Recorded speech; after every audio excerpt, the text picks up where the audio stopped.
drive to right field. This ball is gone.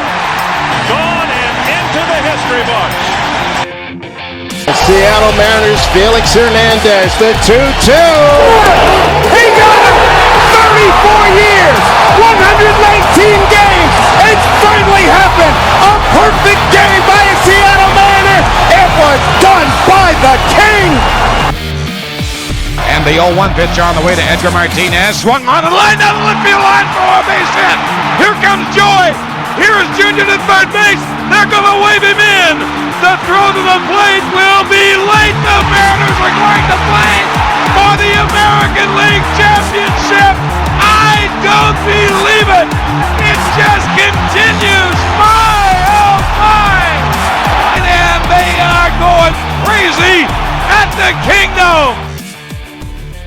Welcome to the Corner of Edgar and Dave, your Seattle Mariners baseball fan podcast. I'm Jacob, here with my brother Nick, and we are back after a wonderful 2 weeks of Mariners baseball, where they happened to go, I think, 9-6 over that time frame. How do you feel about the last 2 weeks of Mariners baseball? Really good. I will say two of their losses were against the Astros, though, so it can't be. Yeah, not great. 3 of them. Super happy. 3 of the losses. 3 against the Astros. Honestly, I want to be, hyped because it was awesome. And personally, because I actually got to go see a Mariners sweep in Phoenix when they went and visited the Diamondbacks. Yeah, you went to all 3 games, didn't you? We did. Went to all 3 games. We swept. I'm actually perfect. I'm perfect on the year. That record's not going to be broken unless I somehow get to go to, a playoff game, which would be amazing. Or postseason game, excuse me. I don't know if I've already talked to you about this. Did you hear that Dad wants to go up to Milwaukee for a playoff game? Oh, really? For the Brewers? Yeah. No, he hadn't told me. What's that? He hasn't planned anything out or anything yet. He just was like, "Yo, what?" That's gonna be really sick. Might as well just go to the Brewers Mariners World Series, all 7 games. Yeah, I mean, might as well. I'll be there. Yeah. Might as well. Honestly, I'm pretty mixed. I want to be super hyped because my experience was awesome. But if you look at what happened, here's the thing: we should be ecstatic about 9-6. That's fantastic. But we have some teams we're running down, and we're doing that. We're only 2.5 games out of the wild card right now. I mean, we were able to pass the A's, but now since the Toronto, I almost said Maple Leafs. Toronto Blue Jays are really hot right now. They've jumped us as well because they've won 7 in a row after tonight, I think, because they beat the Yankees again tonight.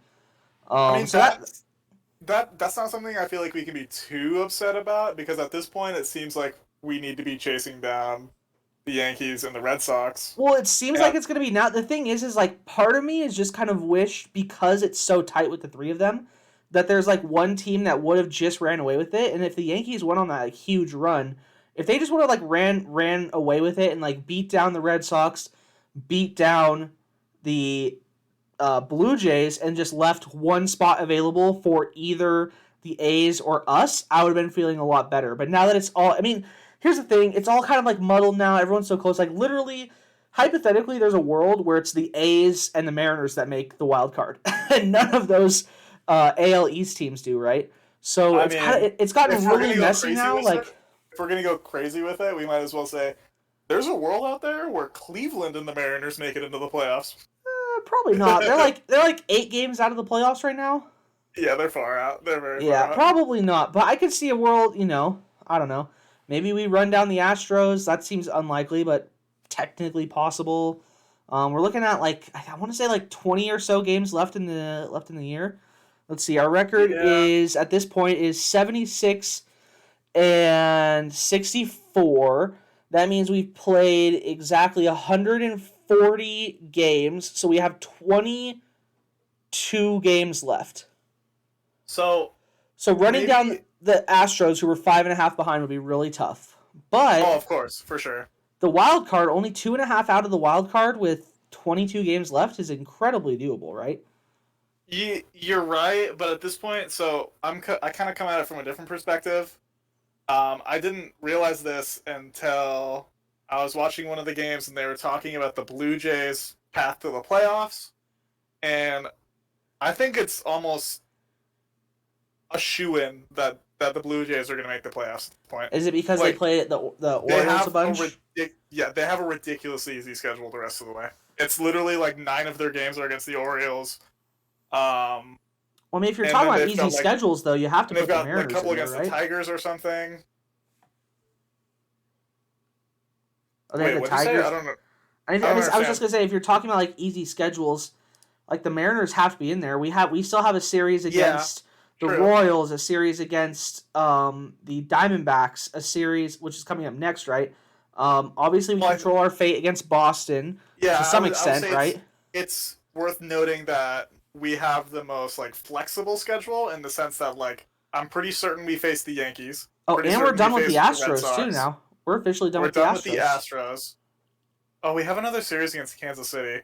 Yeah, I was supposed to say we have a series. Should be good, but like I guess not, because apparently against the Mariners, like Salvo's just gonna right. And so going back to my kind of like original like point I was thinking of, and he's hot. He hit another home run today too. Yeah. Like we went 9-6. It feels good. It's kind of what we needed to do over this stretch. It kind of happened in a weird way, right? Because we did terrible against the Royals. Almost got swept by the Royals. Just salvaging that very last game. Coming off of dominating the A's, and then we lose the first game against the Astros, win 2 games there, then we sweep the Diamondbacks, so we won like 5 in a row, something like that, and then we go into the Astros, and man, do we just get mollywalled, like we just get pounded those first games. We lose 11-2 the first game, and then the second game was just soul-crushing. It's going to be, to roll into our first segment that we usually go for, the worst thing that I saw this week was just this soul-crushing loss to the Astros in Game 2 of the series at the Astros, the one we just completed. Yeah, where pretty rough. We have a 2-run lead in the 9th inning. Sewell blows that, which, he's been so great this year, and he had the save today, so he did well today, right? And then Johan, who was absolutely outstanding in the Diamondback series. It's just, what are you going to do? He gives up a single to Correa. I don't blame Johan Ramirez for that at all. It was just like so soul crushing. And then, even the Diamondback series was not easy. Believe me, at every single game, like there was nervous moments. I was absolutely sweating in my seat. I was like telling Gabby, I was like, in Game 3 against the Diamondbacks, Mariners have to win. We go into extra innings, and I'm thinking here, like, man, it's just so important to win. It's so important to win. Everyone else had lost on that Sunday. So if we win against the Diamondbacks here, we go up a game on everyone. Yeah. We gain a game on everyone because everyone had lost. The Mariners' schedule is that like every single game for the rest of the season, and this is going to sound kind of like 5-head, right? But they're all must-win situations. I mean, they feel really important. Like every series is must-win at least, right? Like they feel so important. So even like this stupid game on a Sunday afternoon against the freaking Diamondbacks, like we go into extra innings because Kyle Seager like just barely misses a home run, which I have other things to say about the Diamondbacks ballpark, Chase Field. Like I have other things to say about that. But then we're unable to score in the top of the 8th because we have a botched bunt that gets our ghost runner out at third, and then we get caught stealing. So before anyone's even really attempted to swing at a pitch, we're already at 2 outs with no runners on. And that was unfortunate. And so then that obviously doesn't end well. I think what happens is like Luis Torrens hits like a ball in the gap, which would have scored a run if there was a guy on second base, whatever, not important. And then and so we obviously go into the bottom of the 10th, and I'm just like, this is over. Like they have a runner on second, all they have to do is bunt the guy over and then just hit him in really easy. I remember thinking the exact same thing, especially if being a National League team, like they're gonna bunt, and then like, they're just gonna hit the sac fly and win. Exactly. I had such nervous energy that Gabby was like, dude, you need to chill out. You're driving me crazy. I'm just like, and I'm just sitting here. I just like keep repeating. It's like I'm a trauma victim or something. I'm just like, there's no way we can win. We just can't do it. How can we do this? It's just too easy. There's no, like, I'm literally like repeating the same thing over again. There's just no way. How can we do this? There's no way we can do it. It's going to be so hard. That's what I kept saying.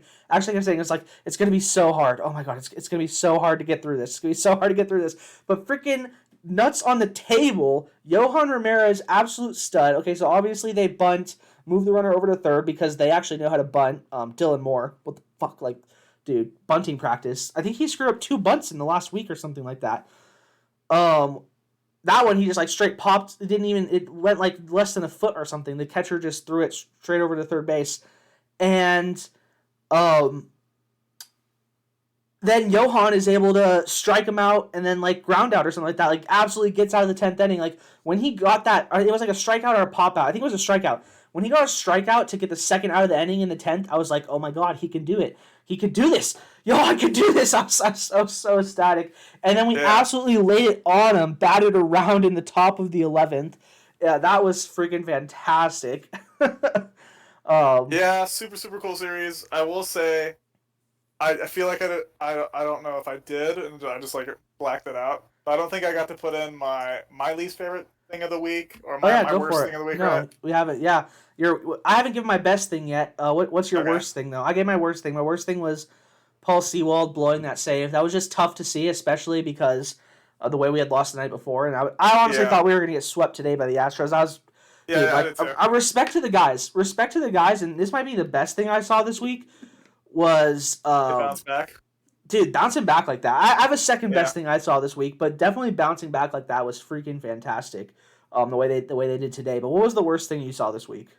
Mine was just like how the Mariners were completely inept at knowing what to do to pitch against Salvador Perez. Like, I mean, we needed, as we were talking about, as you were saying, like we went 9-5 this week, and so I should be fucking thrilled about that, right? Or 9-6 or whatever. Yeah. Since we've last on our podcast.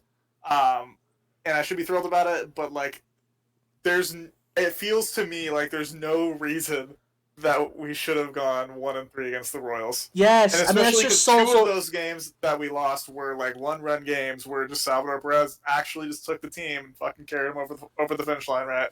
I know, and I feel like we talked around this a little bit, but just like we went 9-6, which is awesome, but it just should have been so much better. Like we should have won. We should have won 3 out of those 4 games against the Royals, and then we could be sitting here talking about it was like an 11, and we could literally be like have a wild card spot if we won 2 of those games, right? I know, that's what I'm saying. So we could be sitting here talking like we're 2.5 out right now behind the Yankees. We're 2.5 behind the Yankees. Could have been half a game behind. Blue Jays, I think, are half a game behind the Yankees or whatever. We could have been sitting here talking about an 11-4 week and 1/2 game out of the wild card standings. I'll be completely honest with you. I was so disheveled after the third game of this series. I was like, "This is it. The Mariners, like the season is done." Like, dude, I was thinking the same thing. Like, dude, again, respect to the Mariners, because I'm thinking the same thing with everything in context, right? Like they've been playing the lowest point I've ever felt in the entire season so far. Maybe that's definitely a real possibility. Because you're staring down the barrel of being swept by the Kansas City Royals, who are literally fighting to not be in last place in their own division. And I want to say, they're exactly tied. They're tied for last place in their own division. They've been eliminated for ages from the playoffs, basically. I mean, they're technically not eliminated, but they've been like de facto eliminated for a while. And it's like it feels even worse to me because we almost got swept by the Kansas City Royals, and then we immediately have to go face the best team in our division. Yes, see, that's what I'm thinking too. Which is, and maybe one of the best teams. I mean, obviously the Royals are up there. But like, there's an argument to be made, especially if you're looking at like, so many of the advanced metrics and everything that the Houston Astros are one of the best teams in the league this year. Up there with Tampa Bay, San Francisco, Los Angeles, and Milwaukee. Like it's just like if you look specifically at the American League, it is only probably the only teams that are performing to their expectations are the Rays and Houston Astros, right? Yeah, I mean, it's one of those things, too, where it's like, even if you look at Houston and, like, they have records similar to, like, Boston, New York, and Toronto, but, like, doesn't it feel like they're so much better? Like, we've played all of these teams. The Houston Astros are a freaking tough team to beat, and they just never go away. Whereas, like, I'm thinking back to the series we played against Toronto. Like, Toronto didn't look that great. Toronto's on a really hot streak right now, and they have this potential. And they've actually been really good since George Springer came back. I think they just have the most complete offense. Okay, yes, and that's the thing is they have a great offense. George Springer came back, but they are incredibly streaky, like more than any other team in baseball this year. And a lot of what's really hurt them is that they only have one half of the ball performing at the same time. It's like when their hitting is really good, their pitching is terrible. When their pitching is really good, they have a ton of guys injured and they can't hit, even though they have an absolutely stacked lineup. Like, you're not wrong to say that Toronto has an absolutely stacked lineup.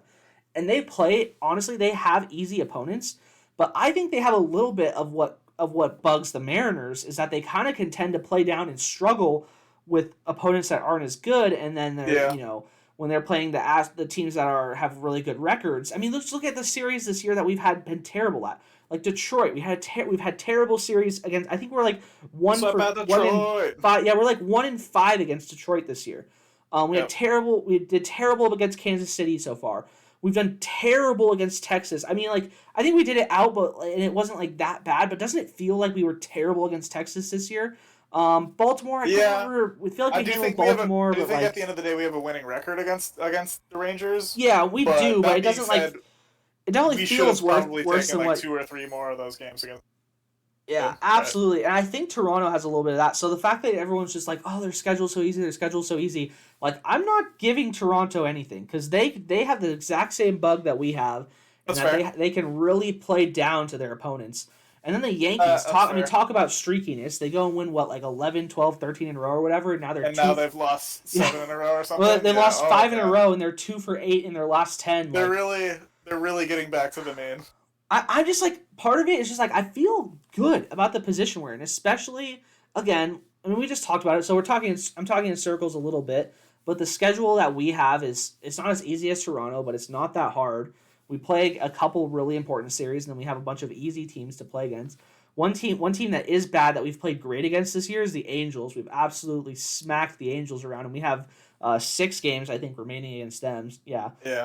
7 games against the Athletics, who we've played great against. So it's like it's also worth noting that the Red Sox currently have like 10 plus people out with COVID. Oh, and we're going to face so literally that's fantastic. Like half of their starting roster is out with COVID, and we're going to face them within the next week. So that's brilliant. Give me the Pawtucket Red Sox. I actually think it's kind of what's the right way to say this? It's like this. It's the chef's kiss or whatever that a team can perform out of their fucking mind all season and then lose it because of a COVID outbreak at the last minute. Right? Yeah, for sure. That's just get vaccinated, guys. Come on, like, you're professional baseball players. Yeah, that's if you don't, hilarious. Yeah. To be fair, though, they've technically gained in the wild card standings in the sense that, like, even though they're 5-5 over their last 10 because of how terrible the Yankees have been, they're actually in the first place wild card standings. Yeah, it's true. That's the beauty. That's the beauty of it now is that. So the Yankees are currently playing worse than the Red Sox B team. Oh no. Well, that's the thing is the Yankees have been their typical streaky selves. Like, they go on hot streaks, they go on absolute cold streaks. Like, I'm just like, I mean, here's the thing: they dominated us. That's one team that just absolutely knocked us. Yeah. Is the Yankees. So I would not be sad to see them. But I don't want to play them. I'll say this: I don't want to play them in a wild card game. But okay, I'm not worried about it because they're not going to get there. They're going to play themselves right out of it. Okay, but let's play a quick game of Would You Rather. Would you rather go against Chris Sale, who's been fucking pitching out of his mind since coming back, and a healthy Red Sox team, or the best lineup in all of baseball? In the Blue Jays? In the Blue Jays. Honestly, if I had my choice in the wild card game. If I had my choice, we've done so well against Toronto. Especially if we get to host, I want Toronto. Oh no, because there's gonna be no, they can't get into the country. Haha, fuck the Canadians. Yeah, I was gonna say, I think if they make it into the wild card game, like, it's going to be us. If we host, I'm actually fine. I don't know. We've only played one series against Boston, right? I'm gonna have to go back and find it. It was at the very beginning of the year, and I'm pretty sure they smashed us. Are you sure? I think I'm remembering this now, and I'm not convinced that that's the way it went. We won two. It was a 2-2 split. Okay. That was so long ago. I can barely even remember what happened. I remember those games were good though. I want to say one of those games, like, such good baseball in the first couple weeks of the season. Yeah, I remember those games were good. They were fun. Honestly, I'd probably rather not see Toronto, except for the fact that we played so well against them this year. I don't know, man. I don't know. I think it's really pick your poison. That being said, I do think it's worth mentioning, or it's worth at least maybe talking about or debating, since we're in the wild card run. Isn't it noticeable that out of all of the teams still in the wild card, the Mariners actually look like the most well-together team, and every other team in the wild card looks incredibly fucking flawed? I will say this: the Mariners are incredibly well-rounded, and that I think that favors a one-off game, right? Yeah. Because maybe. the Mariners don't have an obvious weakness in half of their starting lineup, which we'll get to that later in the podcast. Their bullpen is probably the best out of everyone in the wild card contention. If not, I obviously like it's what if not the best in the American League, if not the best bullpen in the American League, it's definitely the best of the wild card contenders. I mean, our lineup's a weakness though, like especially the bottom half. Yeah. If you're saying like no obvious weakness, the bottom half of our lineup, like once you get past Toro, no, it's an obvious weakness. I mean, as far as like the future of the team goes, like going on into 2022 and 2023 and 2024. Oh yes, we're definitely set up. Like the team I'm going to tell you right now. Here's my prediction: is that we're not going to be concerning ourselves with the wild card game next year. No, I don't think so either. I don't think that's going to be a worry of the Mariners next year. I don't think the Mariners are going to be too worried about the wild card game. I've kind of always thought this, anyways. Like the Mariners look like they might just stranglehold the division, like for at least a couple years. No, I think for a couple years, like the Houston Astros have done for the past like 5 or 6, right? No, I think the question we're going to be asking ourselves is that are we going to win 105 games or 110 games next year? Well, 117. What do you mean? That's a lot. No, my gosh, that's hot take central right there. Yeah, I don't know. But as far as we're gonna get 100, who do you choose? Who do you choose? Do you want the Red Sox in a 1-game wild card? I will say this 100% as streaky and terrible as they are. Honestly, I don't want the Yankees. No, I do not want the Yankees. The number one team I do not want is the Yankees. Dude, they've absolutely owned us this year. Yeah, I mean, yeah. The Yankees love it. They owned us in New York. They owned us in Seattle. Like you want anything? Yeah, I want nothing to do with the Yankees. The Yankees could literally, dude. That's so cursed. Like I don't want the Yankees. I'm gonna say instead of answering your question, I'm going to reverse answer it and say not the Blue Jays, because I want the Mariners to go up against one of these huge market teams like the Red Sox or like New York and beat them. Right? I'll say this playoff game you get to play in 20 years, and you beat the Yankees in a wild card game. Let's go, dude. That'd be awesome.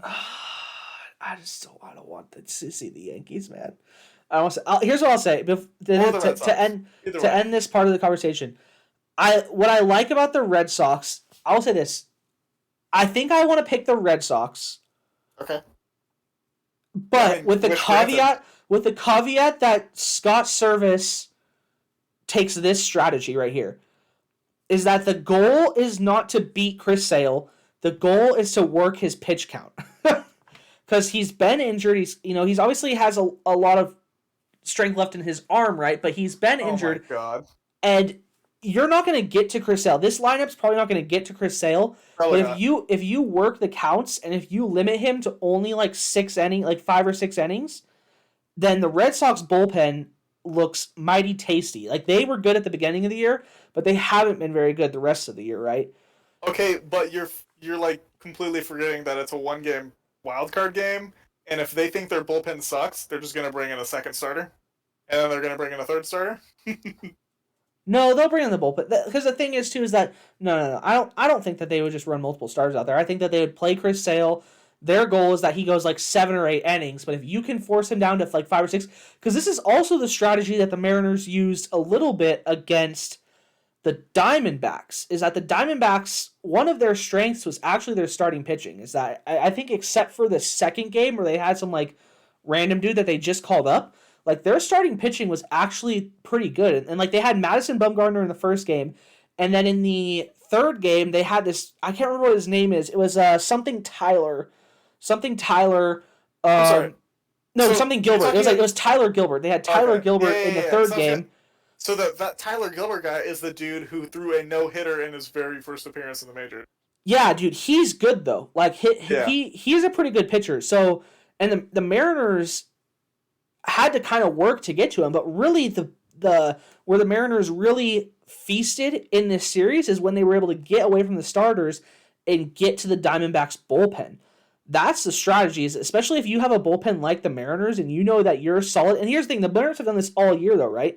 They've feasted on bullpens. That's why they have so many of these these late rallies, these rallies in the 7th, 8th, and 9th inning to win games or whatever, right? It's because they've absolutely feasted on bullpens. Like look at they make freaking Kendall Graveman look like a grade schooler out there. they own great pitchers, great bullpen pitchers this year, like Kendall Graveman and all the other guys. There hasn't been really a bullpen that has really been able to crack the Mariners, whereas the Mariners are just like, just get me past the starter and then I have a chance. So that's why I would say go for the Red Sox, because if you can get past Chris Sale, then you're in a good spot, because I think that their bullpen is not that strong. You know what's worth saying? And in these two Astros series, the Mariners didn't beat the Astros. The Mariners beat Kendall Graveman. They did beat they dominated Kendall Graveman. Yeah, we beat the shit out of that guy. Dude, actually, I didn't say the best thing I saw. I don't know if you said the best thing you saw. Best thing I saw was Abraham Toro's grand slam against Kendall Graveman, and not only implicitly shutting up some of the trade haters. Which, here's the thing. I even talked about it. I talked about this so much on this podcast.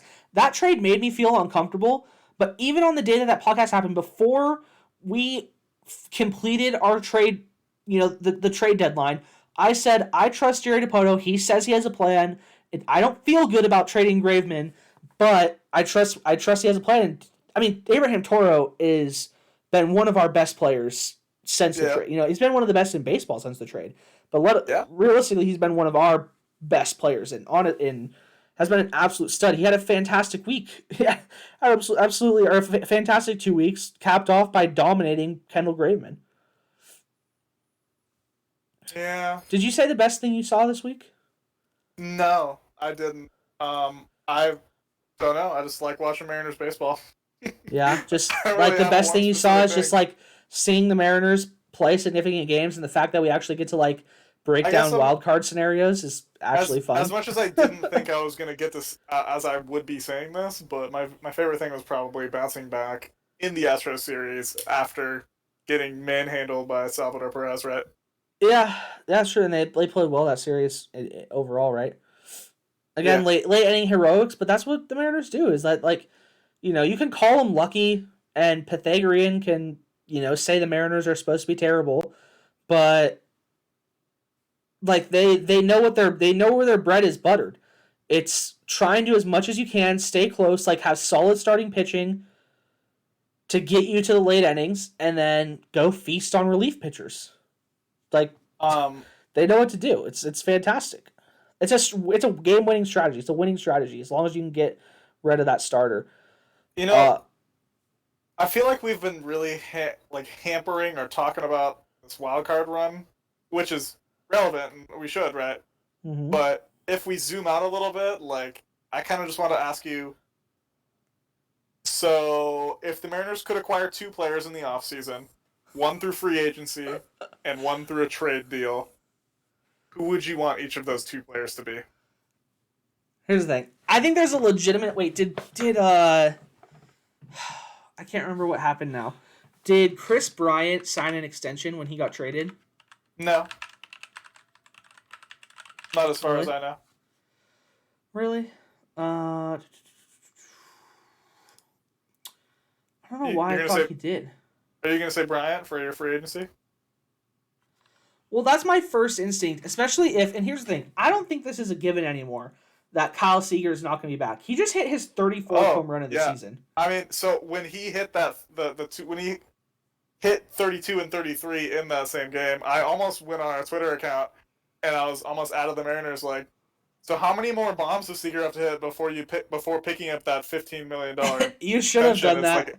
A gimme, right? 100%. You should have done that. So here's the thing: is I don't know if they're going to pick it up or not. I think there's an argument to. I mean, here's the thing: Kyle Seager is hitting 220, but he's one of the most clutch hitters in baseball.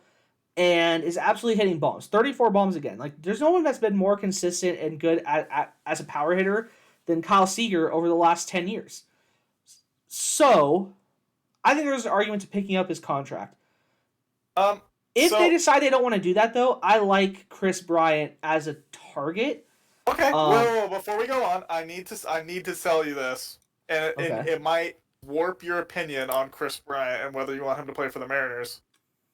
And I didn't know this before I Googled him just a second ago, but Christopher Lee Bryant has a son.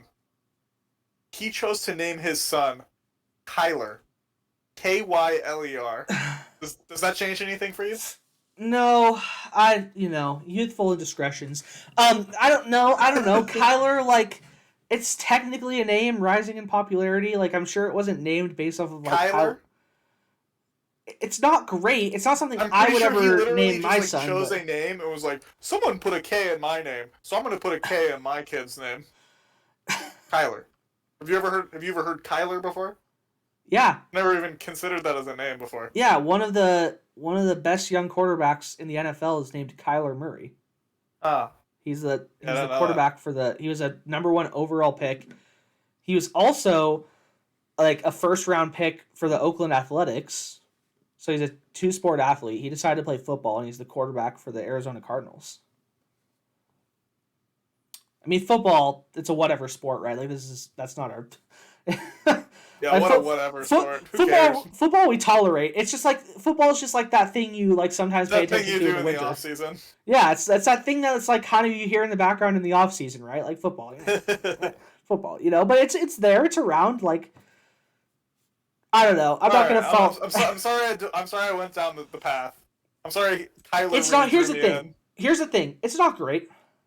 It's not great. It just says, is he young enough that we're not gonna have to hear about him, or is he like of age where he's gonna start playing baseball, and we're gonna have to hear about like how Kyler, Kyler was on the field. He was playing catch with his dad pregame. Kyler and Chris out there, and then I'm gonna be like, ugh, puke. Or is it like he's like 2 years old? And we're not going to have to worry about that for like 5 or 6 years. I don't know. I mean, he's only been married to his spouse from 2017, so I would imagine he's probably 4 or younger. Dangerous. All right. Either way, that's definitely one free agent I'd like to target. I'm not sure who the free agent pitchers are. Is Max Scherzer crazy? Ooh, what about Trey Turner? Is that crazy? We don't really have room for him, right? Well, I think if there are positions to fill, they are on the infield. Or Corey Seager? Actually. Considering our infield right now, going into next year, looks to be Ty France, Evan White, Abraham Toro, J.P. Crawford, with a background of Kyle Seager. That's a pretty full infield. But there's this little nifty position called the designated hitter that's potentially going to be universal starting next year. That's true, but that would put your 5 infielders as your 4 infielder plus designated hitter, which means you're probably still looking for an outfielder. And okay, but you know what's worth noting? The Dodgers are playing Trey Turner as an outfielder right now. Well, I was gonna say that. Doesn't Trey Turner also play outfield? Like, feel like he played a little bit of outfield with the Nationals as well. Yeah, the Nationals. I think you're right. Washington Nationals. Yeah, so I don't know, but the thing is, also though, our outfield Julio Rodriguez is expected to be a part of this Mariners team next year. Yeah. So that's another outfield spot. Would you be too surprised if he was a September call up? Like he's mashing I think he'll be up. Oh, this year? No, he won't be up. Yeah. He literally just rose to high A this year. He'll be like with the team, I think, like middle of the year next year. Well, he's at Double A. He's been at Double A for about 4 months now. So Really? Are you sure about that? Yep. Okay, yep. I believe you. Yep.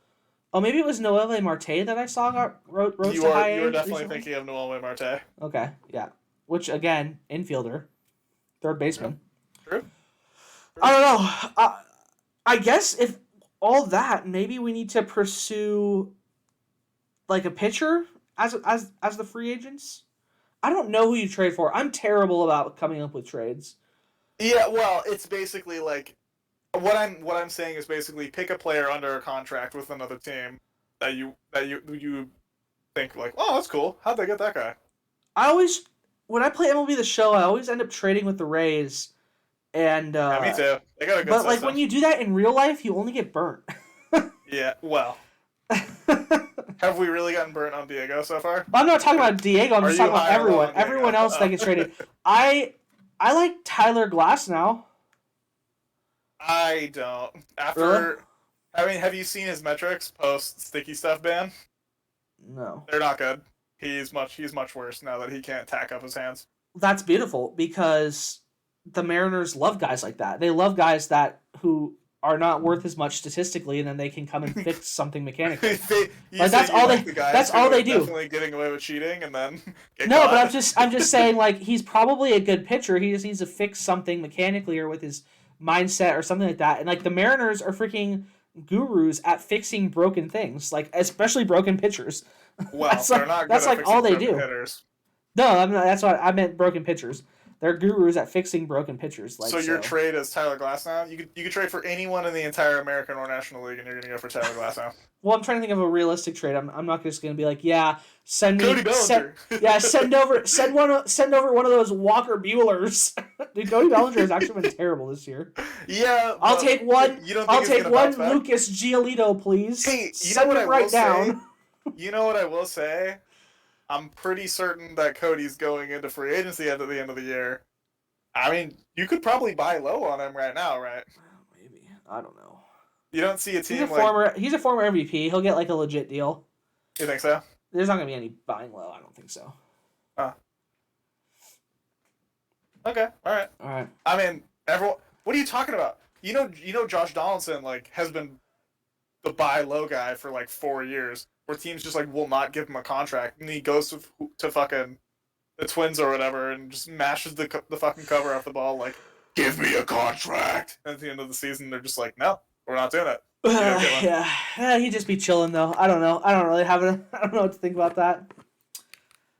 All right, there was news, Nick, this week. Some interesting Mariners injury news. Kyle Lewis done for the season. He was practicing sliding on a pad and got a bone bruise in his knee, so he's gonna be out for the season. Kind of a bummer. Would have been nice. I mean, I don't know how he would have fared, but it would have been potentially nice to get him back as like a good like pinch hit option, right? I mean, play a few games in left. Yeah. Excuse me. Whew. So that's a bummer. I mean, it just sucks to see a guy have such a good rookie year. Excuse me, I'm a guy with the hiccups now. It's to see such a good year like he had, and then lose his whole sophomore year to injury. Like, just feels bad. Like, really takes the sophomore slump to an all new meaning. Oh my god, my hiccups. Yeah, it is worth noting that, like, at least it doesn't count as a year towards his, like, free agency. And, like, we're gonna still see him play for another 5 years, right? That'll be nice. Allegedly. Justin Dunn is nearing rehab stints. It seems likely that he'll be back for at least some portion of the rest of the season. And he'll be coming out of the bullpen, which kind of breaks me interesting. You obviously have seen Justice Sheffield coming out of the bullpen a little bit. I mean, he did get a spot start earlier this week and didn't fare super well. But Justice Sheffield coming out of the bullpen. That game. No. And again, next we'll be talking about our lineup is just major stinky right now. Not our lineup, our rotation, except for a couple guys. So I kind of like Justice has looked good out of the bullpen, not looking good as in his starts. So to me, it's kind of interesting. Like maybe there's something there in terms of it will be nice to have him out of the bullpen, especially to help some of the arms that are hurt. Like maybe he gets a little bit more velocity because he doesn't have to pitch as long. Like it'll be interesting. Especially because maybe like moving to the bullpen is going to be really good for Justin, considering like I always feel like he gets through the first inning pretty well, and the second inning when he goes back out there is the one where he gets mashed on. Yeah, maybe. And the thing is too is that at some point we're gonna have to find. There's just not room for all these guys, so they're either gonna get traded or they're gonna get sent to the bullpen. Especially since guys have established themselves, like Chris Flexen, Tyler Anderson, if he's a guy that like we re-sign, right? And then there's Logan other Gilbert. guys that have had really Marco good bounce Gonzalez. backs. Yeah, Marco Gonzalez, I was going to say, is kind of like someone who bounced back from the first half of the year. Then there's guys that had good first half of the years and have struggled in the second half, like Kikuchi, Logan Gilbert. So someone's going to have to either move to the bullpen or they're going to get traded for other pieces, right? Yeah, I mean, I've been low on Yusei pretty much like my whole life, but Unjustly, but I wouldn't be disappointed if he wasn't with the team next year in some sort of trade or I think what have you. He's a free agent, but we have an option, I believe. Do you think they're going to take it? Because I'm pretty sure like the back half of Yusei's contract is like super backloaded. I'm pretty certain he's making like $20 million this year, and I'm pretty sure next year he's going to make more. I don't know.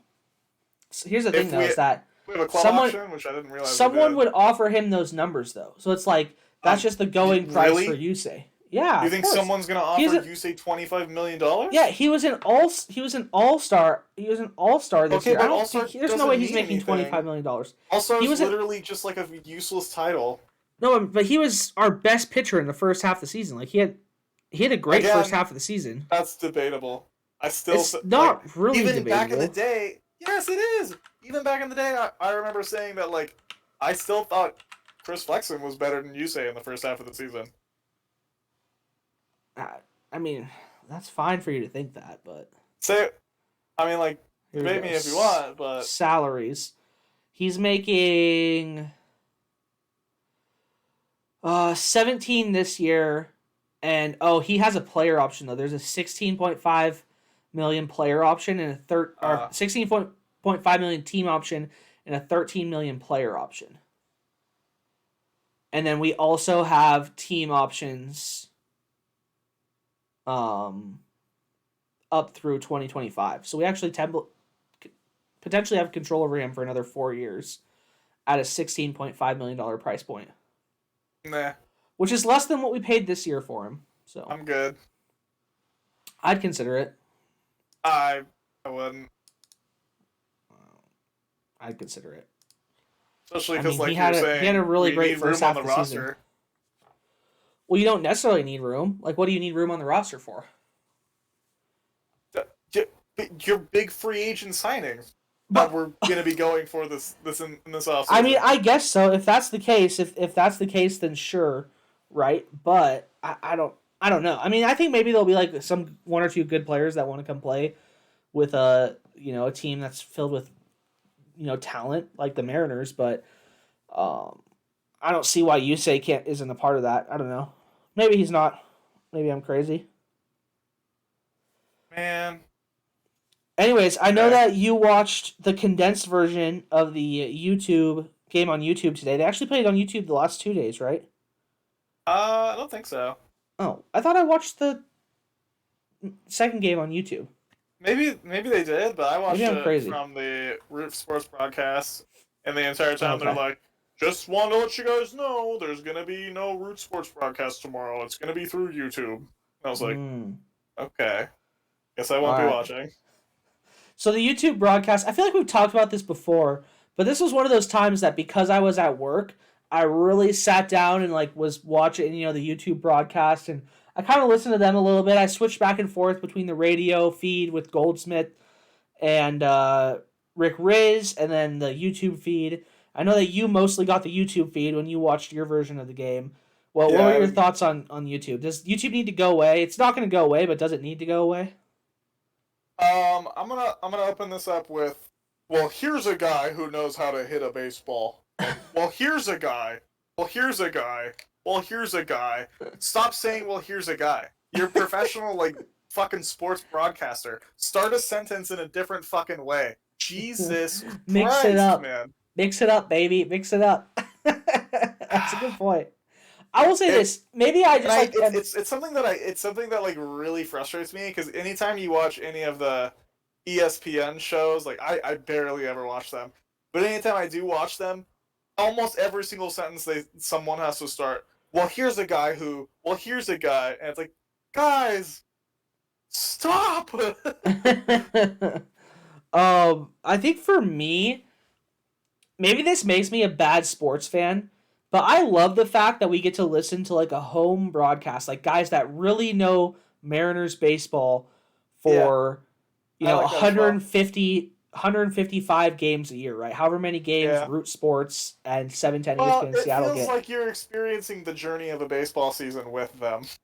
Yeah, And especially with guys like Blowers and Dave Sims, who like enjoy watching the Mariners play when they're good, and like you can feel for these guys who are forced to watch the Mariners when they're bad. For me, it just sucks listening to these guys that it doesn't feel like they know anything about our team, and especially when we play against a team that is kind of more of like the network's darling. And like against the Astros, just like they loved the Astros, No mention really of the fact that they're a giant cheater organization with low integrity. And even like these guys like don't know name, anything. They feel like it feels like they don't know anything. Yeah, it feels like they don't know anything about Mariners baseball. And they did an interview that I switched over and listened to during the game with Chris Flexen. And dude, Chris Flexen was like so bored with these guys. Like they had no interesting questions. They had nothing really to say. They kept like interrupting Chris Flexen. Like, so one thing I did like, and this is the only thing I really like about YouTube, is the amount of fan interaction that it allows. So they would have like fan polls up that you could like vote on YouTube. Like they had one like who won the Kendall Graveman Abraham Toro trade, yada yada, stuff like that. Or they had like you were able to like submit questions for Chris Flexen to answer. And like the user submitted questions were actually interesting. But what was happening during these questions is that one of the broadcasters kept interrupting and essentially like answering for Chris Flexen. They'd be like, "Oh, who was your favorite pitcher growing up, Chris?" And he'd be like, "Oh, my favorite person was this guy." And the guy like butts in and is like, "Oh yeah, I used to hit off that guy so well, blah blah blah," and start talking about himself. It's just like, hey dude, we're here to listen to Chris Flexen talk. Yeah. Like we're here to watch Mariners baseball. The Seattle Mariners versus Houston Astros. And listen to this cool interview with Chris Flexen, who seems like a really interesting guy, really humble, down to earth, whatever, right? And you're just like interrupting him talking about your glory days. It's like, please. So there's some aspects of the only thing that I wish that I would keep from like the YouTube broadcast is kind of like more of the fan interaction aspects of it. Speaking of fan interaction, I actually heard that Gabby and I got on the broadcast on Sunday. Yeah, Dad was saying that, and I didn't get to watch that game, so I didn't see you, but apparently he's got it recorded. It was so funny. It was so funny. He texted me and was like, take a picture with Gabby and submit it with the hashtag where I root. And I like asked him, I was like, and I knew the answer to this. I was just curious how much he knew. And he's like, how do I send this in? And it's just like, I don't know. You just have to like send it to him. Just send it to him. Like obviously you have to post it on Twitter. But I was just like, I was trying to get him to say like how you submit it. Because I was like, okay, what do I do with this? Like I was kind of playing dumb.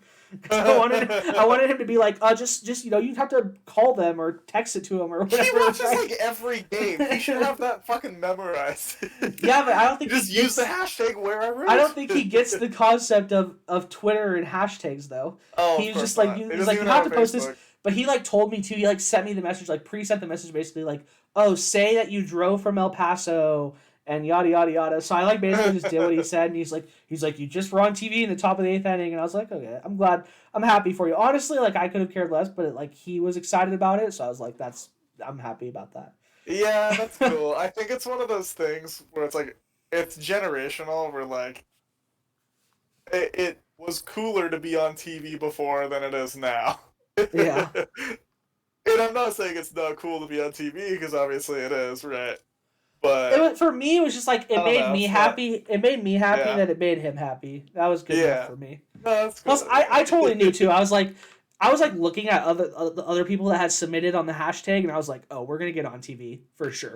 Like we have a more interesting story. We have a better like picture. Like there were some people that had like terrible pictures that they submitted on the hashtag. I was just like, oh, we're getting on for sure. I do think. I was actually expecting to just see you in the crowd on a foul ball or something. Oh my god, there was one that was actually to the field. There was one that was hit so close to us, so we had really great seats for all 3 games. There was one on Sunday that literally I probably could have had if I was one of those crazy people that like dove for the ball, because I was sitting in the aisle on the aisle seat, and it landed after it hit off someone's hands. It rolled around literally right across the aisle from me. So like if I wanted to, I could have like tried to dive over there and get it, but I was just like, that's not me. Like I'm not that guy. I'm not here to I'm not here to scrum for a foul ball. I was like, I told Gabby, I was like, if you want a baseball, I'll go to the store and buy you one for $2. Right? It's not that big of a fucking deal. And it like kills me when people like won't give the ball to a kid, because it's like, bro, you're an adult. Like, you can go buy a fucking baseball and pretend that you got it at a game if you really want it. Yeah, I just give it to the fucking kid.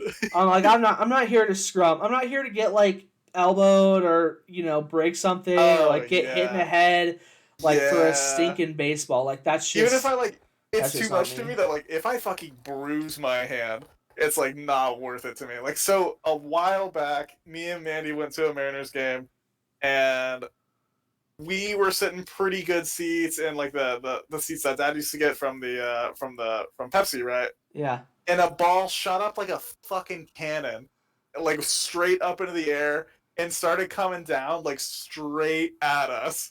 And I'm like, oh god. And so this ball starts coming down like a fucking rocket, and I basically like just I go over Mandy and I'm like, fuck, I'll put a hand over myself, whatever. But I'm like, I'm not going for this fucking baseball. Like, I'm just not that. You're like, just no concussion. That's the only thing. Very standard. I'm not here to get concussed. I don't have to go to the hospital. And I'm like looking down because I'm like, god damn, that thing's really fucking coming down fast. And it lands like right next to my foot and bounces right over me. And I'm just like, fuck. Probably should have had that one, Nick. I don't know. Landed right next to your foot? Dude, no. It like went. Okay. Literally, it was hard hit? I don't know who fouled it. No. It was, well, yes. I don't know who fouled it, but they literally fouled it straight up. And it just like went. it literally went probably like 200 fucking 300 feet in the air. And then just wind took it, dropped it right in front of us. And no. That's funny. Not happening to me. All right, I do have two more things I want to talk about before we wrap this up. The first one, dude, if there's something that has become very apparent to me, is that we need to the back half of our starting rotation needs to get its crap together, because Tyler Anderson, Marco Gonzalez, and Chris Flexen are tight right now, and they're in a rotation too where they pitched 3 days in a row. Luckily for me, those were the 3 guys that pitched that pitched the entire Diamondback series. And they were freaking lights out. I mean, Marco struggled a little bit in the first inning. Little shaky in the first inning, but locked down, got through 5 innings. Could have gone longer if they didn't need to pitch hit for him. Really unfortunate considering how shaky he was against literally the worst lineup in baseball. Yes. But he was locked down after that. They still won that game. Marco even got the W. So you know what? His boys bailed him out. Yada yada, whatever, right? But He should have got the fucking W, considering Kyle Seager hit a 3-run shot in the top of the first. Dude, also tragic, absolutely tragic. We were out of our seats for both of those Kyle Seager 3-run homers. Absolutely tragic. But that's aside from the point. That was absolutely unfortunate. But dude, we have to figure out some people that can get through at least one inning. Kikuchi, as much as I've repped him, he's been absolutely terrible in the second half of the season, especially down the stretch here. He's basically he's basically just going to only be able to get through 3 or 4 innings. Logan Gilbert has struggled. For reference, his ERA at one point in the season was down to 3.4. He's now up to 5.5. Yeah, so he's been really, really bad in the second half of the season. Really he's bad. Basically a walking L. And then Logan Gilbert, this is to be expected, but he's struggled. And we just can't find anyone. Justice Sheffield has been injured. Dunn's been injured. We just can't find anyone else to fill this spot. So it's as good as the top of our rotation is, I don't know what to do through the rest of the season with the rest of our, how are we need to win games, right? That's the premise of baseball. Win games, get to the postseason. How are we going to do this if we are going to absolutely struggle? That means that if we're going to struggle for 2 out of our 5 games, every 5 games, that means that Marco, Tyler, and Chris Flexen have to be absolutely lights out in all of their starts, and that's going to be tough. That's going to be a struggle. Yeah. I don't know. I don't have an answer, but it's just something that's come to my attention that like we have 3 games where I feel really great, like we're going to win those games, like we're at least going to be advantaged, right? Because we're going to have the better starting pitcher. And then 2 games where we're just going to get donkey schnocked, like absolutely blitzed to start the game, and then have to struggle and like try and win against the bullpen, right? Mm-hmm. I don't know. And then the other thing that I noticed, and I think I maybe only noticed this maybe because I was at the game, but is Manny Acta the biggest coward in the history of third base coaches? I mean, have you noticed this at all? Right-handed hitters kind of hit balls out like fucking rockets. So the dude is so scared to send anyone home. Like there was multiple times. What? Yeah, definitely. I thought you were talking about like he's a coward against foul balls or something. No, he is absolutely. There was, I think, like at least 3 or 4 times where he could have comfortably. I mean, maybe it would have been. There's a small chance it could have been close, but like he should have. I in my opinion, so I'm not a Major League Baseball coach. What do I know? But I just noticed that if ever there was a chance for him to send a guy or not send a guy, like it was in debate. It's basically, always don't send it. He was so conservative, and he was always don't send it. No, I totally agree. I just kind of wonder, like, considering the Mariners are one of the faster teams in baseball. Yes, like, dude, just send the fucking runner. And he did it. He did it today in the Astros game. He did it at least 3 times that I saw in the Diamondbacks series, and I just think like it makes me notice. And okay, so that happening with Manny Acta and Scott Service's questionable bunt strategy with Dylan Moore in Game 3 of the Diamondbacks series is making me worried that like the nerves are getting to our coaching staff. Yeah, maybe. Do you think that's possible at all? Like that they're being super conservative on base running. They're not going for big steals. They're not like windmilling guys home. Trying to go like first at home or something. Whatever, right? I don't know if I really think it's. I mean, maybe all the situations totally warrant their decision making, but something is making me like something is making me feel like the nerves are getting to them. Like when Scott Service says, you know what, we're so desperate for a win, and the 100% he was scoreboard watching and saw that all they needed was a win to gain a game on every single one of our wild card opponents, right? Yep. And he's just like, okay, I'm just gonna bunt him over, score and go by 1 run, and then I don't know. Dude, I think if you're dude, no way. Honestly, I don't care American League or National League. Always bunt that fucking guy over and then just try to go for the sac fly. Like, it's ridiculous to not do anything else.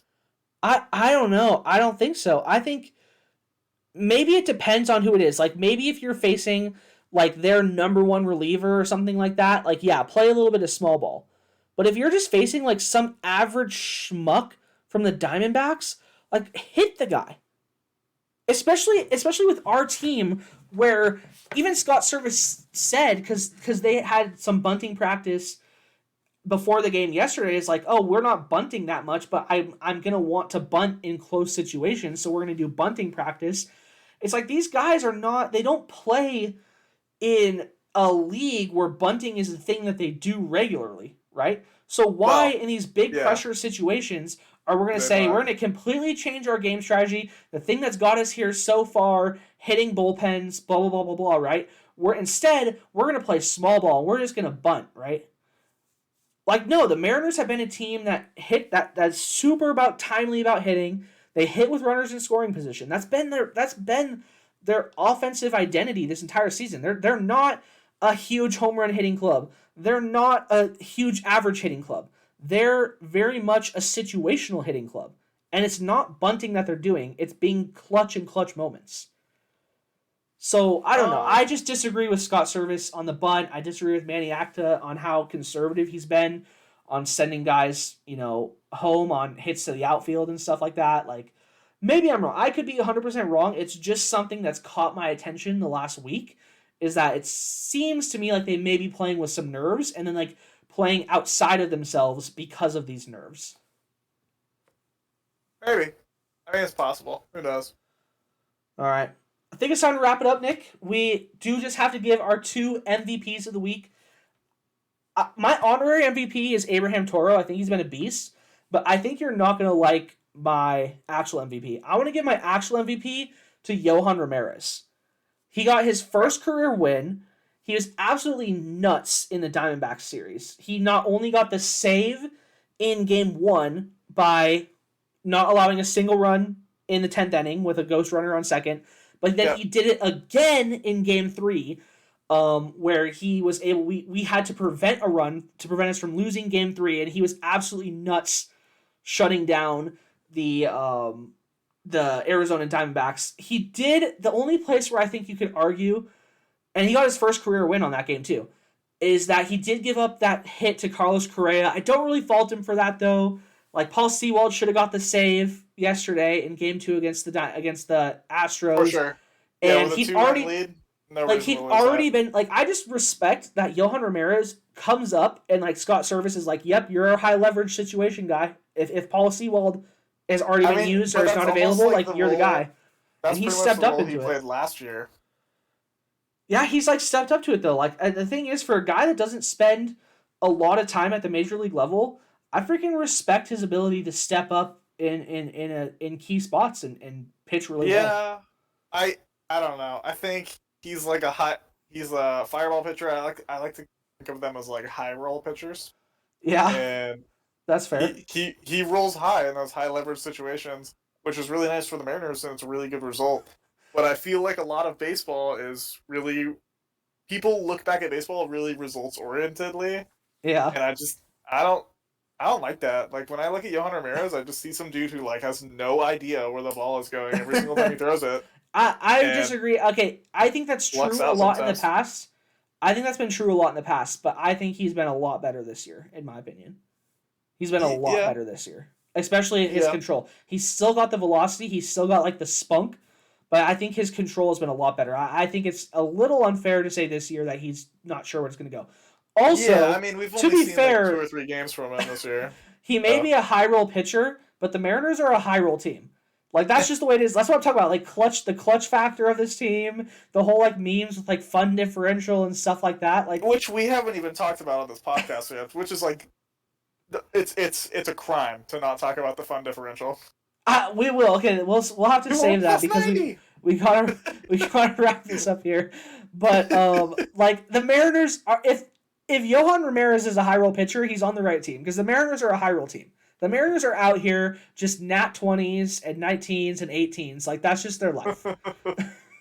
So I mean, if your 170 hitter can hit a grand slam at the bottom of the ninth against the first place team in your division, I guess that's called high rolling, huh? Yeah, pretty much. Shout out Dylan Moore, huh? shout out to Dylan Moore. Who knows if you'll be on the team next year, but. Yeah, oh my god. What a fall race. I'm still standing, Demo, by the way. You are still standing. You are still standing. Anyways, give us your MVP and then we'll get out of here. My MVP is Kyle Seager because I want him to come back next year and I love him. I mean, he's just a stud. He's just absolute stud. He's hit 34 bombs this year. Yeah, and like they're gonna pass on the freaking deal of a lifetime. They're gonna do it. I just know what kills me though is they're gonna pass on the $15 million for Kyle Seager, and then they're gonna fucking pick up the fucking Yusei Kikuchi contract, and I'm gonna fucking cringe so fucking hard. I will say this: if there's anyone that's gonna cost Yusei, aside from himself, if there's someone that's gonna cost Yusei his team option, it's gonna be Kyle Seager, right? Because before it was just like, you're gonna pick up Yusei's contract because you have faith in him, you've been building this with him, and you have the money. But if you have to pick up Kyle Seager's, what is it, 20 million, 25 million or whatever? No, it's 15. It's 15 million for Kyle Seager. That's Kyle ridiculously low. Baseball Reference. I mean, he hits 220, but. Oh, I love Kyle. I'm sorry. No Kyle slander here. This is a no Kyle slander podcast. Shut up. Yeah, it's 15 next year. 15 million team 15 million for 35 bombs. Option may easy. increase to That's an 20 easy million and buyout range from 0 to 3 million. I don't know what that means, but okay. Yeah, me neither. But I think that's if it turns into a player option for if he gets traded, but I don't know. So if he gets traded, he gets more money? Oh, shit, Well, okay. So the reason they didn't trade Kyle Seager, because nobody wants his terrible contract if he gets traded. So the clause in his contract is if he gets traded, his club option becomes a player option for more money. I see. That's literally the entire reason why Kyle Seager still plays for our club. There's just no reason that Kyle Seager shouldn't play a postseason game. He's a career Mariner. Yeah. He's literally like the only guy from this like generation who's going to be a career Mariner other than Felix. If you keep Kyle, do you go for Corey Seager and move JP to second?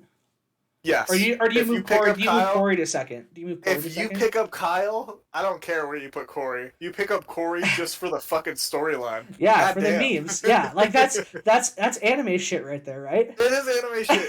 Could you imagine if so literally for the past like 2 or 3 years the Mariners have been talking about not picking up that club the club option, and then you pick it up because he's playing out of his mind, and then you sign his brother, and then they go to the postseason for the first time in 21 years together.